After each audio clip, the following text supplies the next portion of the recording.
All right. Hey, folks. So today's topic is going to be on overtraining certain specific exercises and movement patterns and how you can use variety to help your muscle building primarily, but also maybe your strength training as well. But firstly, thanks for making it onto my channel. If you've not seen my work before, I'm Faz. This is Fazlifts. I'm a coach based out of the UK. I primarily coach clients on physique, strength, contest prep, all kinds of stuff like that. And if you'd like to work with me, there is a link in the description down below. Now, for the rest of it, let's crack on with the main section of the day. So, as I've been doing recently, I want to give you a preemptive summary. So, firstly, you can overtrain or overreach on certain specific exercises and movement patterns, while the muscles involved are still good to go. You can do too much of one exercise while your muscles are missing out on the stimulus they need to actually grow. So that means two things. One, exercise variety becomes very, very important. And two, rep ranges become very, very important. And varying those, broadening the range of those is a necessary mandatory part of success. So for all those chanting, why make it so complicated? Actually, at this point, a certain degree of complication is necessary for continued progress. So let's move on. All right, some broad perspective history. I want to just place this into your minds so you know that this is a problem which we've been dealing with for many decades, and even at the professional levels. Now, this is not primarily to do with hypertrophy, it's to do with weightlifting, to do with strength, but it is still relevant. So the Bulgarian weightlifting system was a juggernaut of weightlifting back in the day. And it was created by a man called Abarajev. Now, it's essentially a very, very highly specific routine. Essentially, in terms of the exercises they used about, I think, 6 main exercises. And that's all they did. All they did. And you can imagine, if you go into the gym on any given day, you're probably going to do about 6 exercises or maybe more. These guys, they did 6 exercises for the whole year, the whole decade, whereas however long they lasted for, which usually wasn't very long. So there was a very, very narrow selection of exercises. Now, the other thing is there was a very narrow rep range, and it was designed to be very specific. Basically, you maxed. That's all you did. There were no reps. There was no 3x5, 5x5. It was just go to a max. What you're doing today, I'm going to do a snatch, clean and jerk, front squat. I'm going to max. There was no question. And also in regards to the frequency, as the lifters got more and more advanced, the idea was you had to do those multiple times per day. So what I'm trying to say is this is the most specific system of weightlifting. And essentially what happened was the system weeded out anyone who wasn't robust enough to prosper. So by the end of it, of the year, however long it took to weed people out, you only had the most genetically robust individuals who were amazing. Like, they were fantastic. It was incredible. And for a lot of these guys, they were highly motivated because it was a way for them to get out of poverty. But you were left with the genetic creme de la creme, who were the most suited, the guys with the thickest joints, the guys with the nervous systems that were most adapted to be able to train this way. Absolute 1 in a billion type of people. And that's not us. For the majority of us, it's probably not you if you're listening to this YouTube channel. So this was how to find a needle in the haystack, basically. This wasn't a system for creating champions. This was a system for uncovering champions. Now, this was in stark contrast to the Russian and the Chinese weightlifting systems, both of whom use a larger variety of exercises and rep ranges. And the idea was to bring out the best of the individual. So whereas with the Bulgarian system, the lifter had to fit the system, and we find the most genetically robust. In the Chinese and Russian weightlifting systems, the idea was that the system fits the lifter, and we are trying to get the best out of these lifters. So yeah, we have some amazingly genetically talented people, but maybe they're not the kind of guys and girls who respond best to highly specific work. So we can broaden that out a little bit. Maybe we can find more world champions, you know? Maybe we don't need to break everyone. Maybe we can actually help some of these guys achieve a level of success, which is the result of moving outside of just these highly 6 specific lifts. So in terms of what was simply the difference? Well, the difference was this. As I've said, the Bulgarian system was intended to find the needle in the haystack. Out of all these thousands of lifters, it was intended to find the one who would respond to the system of very high frequency singles and also highly specific lifts. And by the end of it, the guy or girl you found was somebody who was made to clean and jerk and squat and snatch for singles and not much else. Now, the Chinese and Russian systems were designed to get the best out of the lifter. So if you think about that stark contrast, when it comes to our training, we're trying to get the best out of us. So with regards to hypertrophy training, the idea is we want to be leaning more towards the system which allows us to get the best out of ourselves. So we want to move away from a system which has us doing very, very highly specific work on a small selection of exercises. But the crazy thing is, if you look at all the popular bodybuilding strength training programs, they're all designed with that in mind, if you think about it. And I'm not going to name any specific exercise routines. And frankly, I'm not interested in the discussion. So if you want to speculate, keep it out in the comments. I don't really mind. It's not about that. It's more about the lesson that exercise variety is important. So let's get on with the video. Okay, so here's a common scenario. Common scenario that I see is your average lifter Tom. He decides that he needs to have bigger legs. Let's say for aesthetic reasons, for strength reasons, maybe for a sport. Okay, so he goes online and he starts to read the articles, starts to read the magazines, and an overwhelming majority of people in the fitness industry outside of our little YouTube community will say things like, just get stronger, bro. Just get stronger. If you squat 4 wheels, you'll be huge. So they find a routine which is a representation of that. And the routine says something like this. Okay, day 1, squats 5x5, Monday. Wednesday, squat 5x5. Friday, squat 5x5. So that is, and they think, okay, this is great because the routine looks nice and simple. Everyone's doing it. I'm reading all these things on Reddit, which says this is all going great, fantastic. And you know what happens when you have a notion for doing something, you inevitably find stuff online which supports your notion. So you're not going to look into high frequency squat horror stories. You leave all those Google searches alone. You search for high frequency squatting, high frequency lifting, big legs, testimonials, results. And typically you'll read up things and you'll feel like, okay, this is the way to go. You try that for a while. This routine has you doing 15 sets of quads. So it's 5x5, 5x5, 5x5. All the same exercise, all the same rep range, fairly frequently. It's not a million miles away from the Bulgarian system. And remember, what was the Bulgarian system known for? The Bulgarian system was known for finding the needle in the haystack. And you ask yourself, you don't even need to ask yourself, because really we all know by the time we've finished school, we know whether we're the genetic elite or not, right? Most of us aren't. In fact, I'd be hard pressed to say anyone watching this is going to be a genetic outlier. Probably not. So anyway, you have this scenario where you think this is the way to go because you have these people who perhaps are genetically quite gifted, who say, okay, this is how I got big and strong. I just squatted.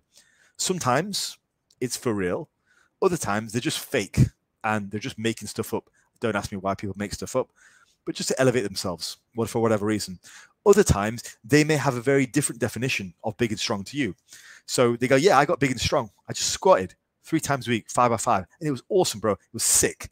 Like girls were all over me. Like it was fantastic. And you eventually find out, well, what did they squat? And they were squatting, I don't know, 2 plates. And their legs are maybe 21 inches.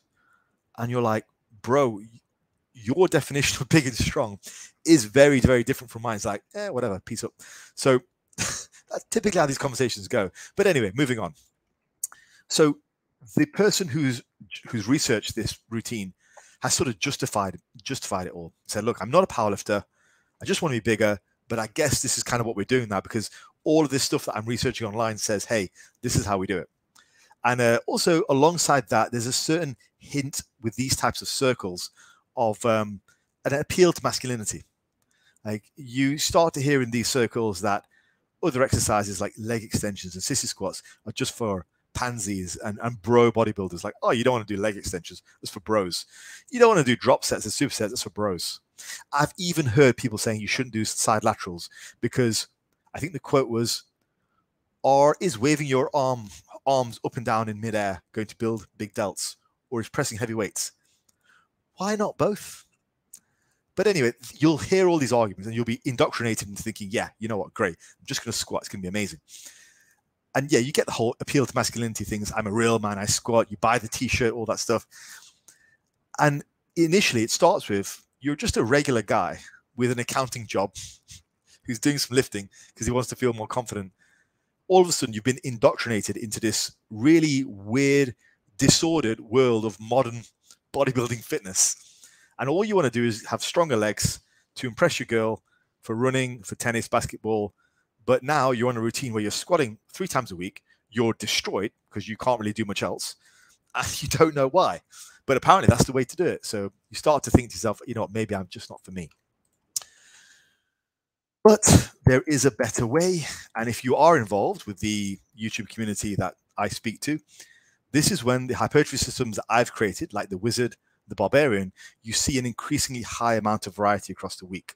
So like this, for example. Here's a working example of something you might see in my ebook, The Wizard. Now, a common complaint is people will immediately say, look, this is far too complicated. Just squat, bro. And to those people, I say, why don't you learn something? Why don't you learn something for once? So I've been told that my whole life is why you complicate things, bro. It's because I've needed to complicate things to make up for my own genetic shortcomings, you know, not to get the most out of my body. So that's what I teach now to people that I train, people that I coach. So here's an example of the same 15 sets of quads. Okay, like in the previous example was squat 3 times a week, 5 by 5, 15 sets of quads. This is an example straight out of the Wizard. So Monday, squats for 3 by 5, followed up with leg extensions for 2 by 5. So it's a heavy day. So we have a couple of different exercises, but in general, we have some heavier weights being used, shifted 5s. That's on Monday. So all the heavy work gets placed on one day. So all the joint stressful work gets placed on one day. Then a couple of days later, we do leg extensions for 3 by 15 and sissy squats for 2 sets of body weight, as many reps as possible. And so that is almost like a recovery day because we are pumping blood into the tendons, the ligaments, the muscles, and we're recovering. I always feel better after a light day following a heavy day than if I didn't take the light day. So it acts as almost active recovery. But at the same time, it also gives the muscles some work too, because you're taking those sets fairly close to failure or to failure. And then on Friday, you have a middle of the ground day, hack squat 3 by 10, single leg press 2 by 10. So there we have more exercise variety, still compound lifts, some unilateral work as well for balance, and a moderate rep range. Those 15 sets, while they might look complicated on paper to some people, okay, no moral judgment on those people. For the majority of us, I think we can agree, because we are sound of mind, that this is not that complicated. And actually, it's very workable in most home gyms, in most outdoor gyms, commercial gyms. And with some variety for home gyms, it's possibly workable too. So this will be easier to recover from due to the variety of exercise selection and the loading, the 5s, the 10s, the 15s. And you can even get more variety than this. You don't have to stick to this. The middle day could be full of supersets, drop sets, and lots of really painful stuff like that, which is a very different stress. Friday could be even higher reps, up to 20 reps, for example. So you have a wide variety, but this is one example, okay? And another working example from something similar that you might find in the Barbarian, which is an upper-lower routine. Let's say Monday is your first upper day. Squats for 4 by 5, leg presses for 3 by 10, 7 sets. And Thursday, single leg press for 3 by 10, and leg extensions 4 by 15. So again, we have that variety. And again, that will be easier to recover from due to the variety of exercise selection and loading. And as you can see, it's not that complicated. It is basically what bodybuilding is. If you look at traditional bodybuilding, this is what it is. You use a variety of exercises and rep schemes. There's a reason why people did that. And we can't just dismiss them by saying they're just lunk-headed pansies or they're druggies. It's the essence of bodybuilding. This is what it is. And we have to respect that, because there's a reason why all those thousands and millions of men and women who trained this way for the past 6, 7, 8 decades have done that. It's because it works. It works better than just squatting 3 times a week. Again, go back to the Bulgarian system. There's a reason we don't do that, guys. So at this point, I want to address a criticism. And the criticism is that squats, and I'm using the example of squats, but it could be anything really. It could be bench press for chest. It could be overhead press for delts. You get the idea. X exercise, so squat stimulus is better than the alternatives. So that's the criticism. Like, okay, all right, Coach Faz, well, yeah, I could do leg extensions, I could do leg presses, but the squat is better. So it's worth more. Like one set of squats is worth more than one set of leg extensions. Now, to that, I would say maybe. But, it's very important, but it's a moot point. In what that means is it doesn't matter because it's the same debate again. If you overtrain on that specific exercise, if you squat, but then you just get overtrained and do too much, you're missing out on stimulus. So it's not better, is it really? Like, it's not better if you can't recover from it. Like, volume's great, but only volume you can recover from. So it's not better if you can't recover from it. But if you can add in leg extensions, leg presses, single leg work, hack squats, and do more overall useful volume, which you can recover from, great. My point is, for, I would say, everyone I've worked with, doing a wider variety of exercises with a wider rep range has always been easier to recover from than being highly specific with a specific rep range and exercise selection. That only works for beginners. As you're progressing out of the beginner stage, you should be looking at adding in a variety of exercises, which is what I do with my beginner clients. And it's what I do in my ebook called The Noob, which is the beginner ebook. So here's another scenario. Another problem with these very sort of hyper-specific minimalistic routines is they often put these routines on a pedestal. So it's usually the squat is the premier movement. Like, life is squatting, you know, and they really idolize the squat to the point where they exclude mostly every other exercise. And a lot of times they really are scared of the deadlift. So you end up with massive imbalances in muscle groups. So for example, this is the hamstring loading of one common bodybuilding strength training routine, which is designed for beginners to intermediates. This is the hamstring and lower back work in that routine. Monday, nothing. Wednesday, deadlifts for 1 set, and Friday, nothing.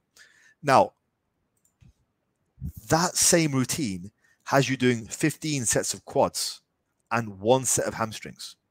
And again, I don't want conversations about the specific routine because I'll be honest, I literally couldn't care less about anyone's opinion on that routine, just being honest. But look at the disparity of the volume. If you have 15-to-1 ratio of quads versus hamstrings, you're going to cause yourself problems at some point. I don't think anyone in their right state of mind would deny that. So think about it logically rather than emotionally. So in terms of hamstring variety, again, just to give you some working examples, let's say Monday, RDL 3x5, Wednesday, leg curls 3x15, Friday, glute bridge 3x10. We have a nice balance there. And you can afford to have more balance. You don't have to just do deadlifts all the time or as your only hamstring training. You have the room to have balance, making sure you are hitting the muscle from not only different angles, but also different joint positions as well, which is really useful. And here we even have some specific glute work too, which is, again, very useful.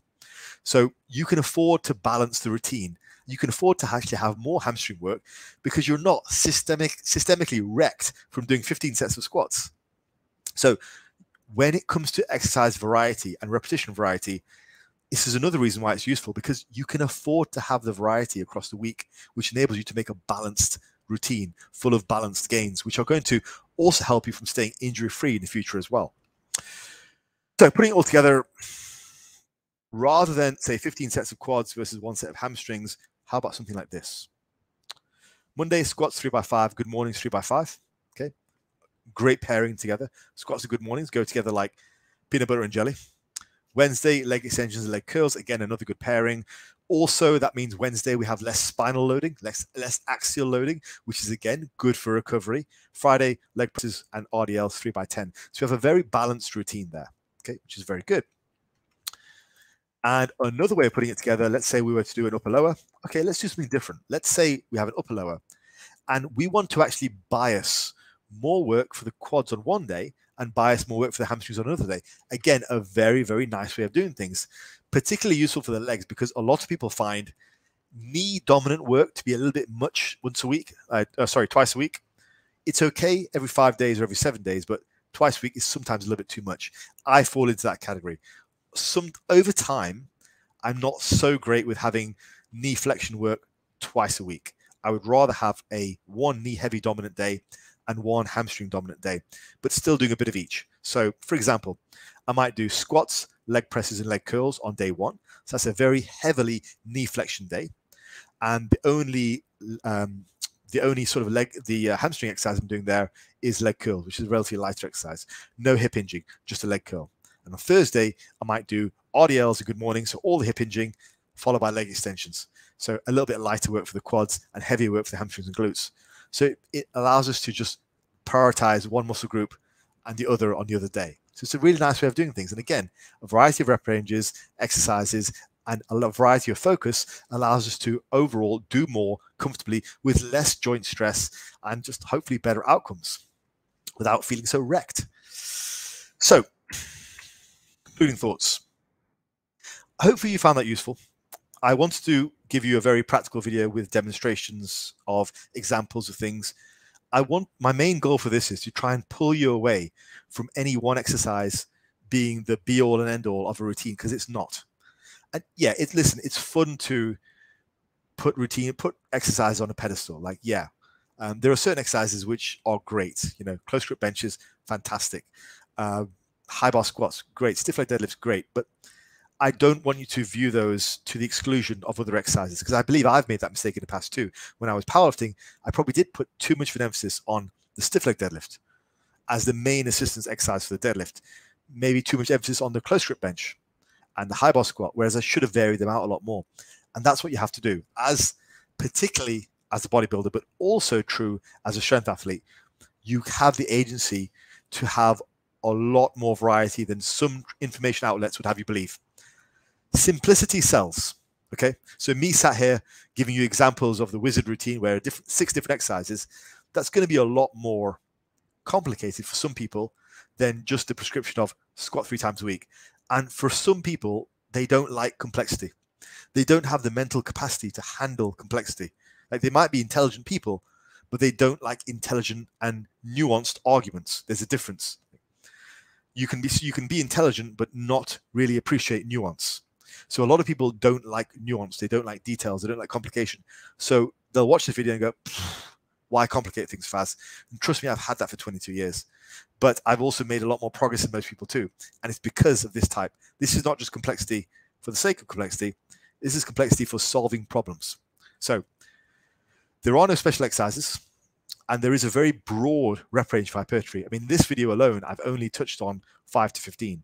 But you can go 5 to 30 without any real sacrifice. And the wonderful world of drop sets, cluster sets, and supersets, all that is in there too. And also, I will say this is a very bold statement, but I think it's true. And it's true in my experience with working with a lot of clients at this point.